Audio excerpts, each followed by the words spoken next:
एखन एकटा विवाह गीत पारंपरिक लोकगीत सुना रहल छी। जय मिथिला, जय मैथिली।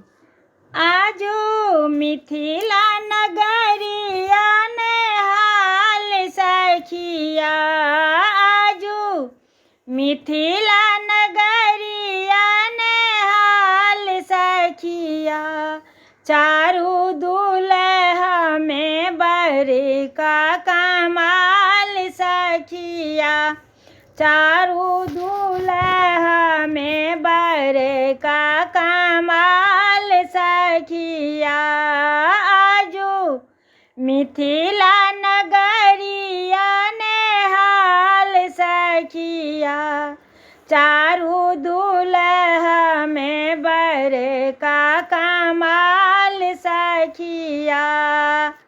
माथे मानी मौरिया कुंडल शोभे काने माँ, कारे कारे कजरा रे झूले में नयन माँ, आहे लाले लाले चांदन चमके भाल सखिया, आहे लाले लाले चंदन चमके भाल सखिया, चारू दुल्हा में बड़े का कमाल सखिया, सामर सामर गोरे गोरे जोरिया जहान,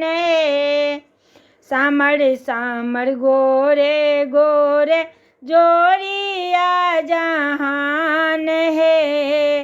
अखिया न देखल सुनल सुनल नहीं कान है, आँखिया ने देखल सुनल नहीं कान है, जुग जुग जीवे जोरा जोरी बेमिसाल सखिया, जुग जुग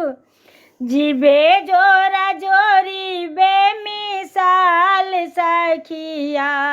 चारू दुल्हा में बड़े का कमाल सखिया, गगन मगन आजू मगन धरतिया, देखी देखी दुल्हा के सामल सूरतिया, वृद्धि नर नारी सब बेहाल सखिया, आहे वृद्धि नर नारी सब नेहाल सखिया, चारू दुल्हा में बड़े का कमाल सखिया, आजू मिथिला नगरिया ने हाल सखिया।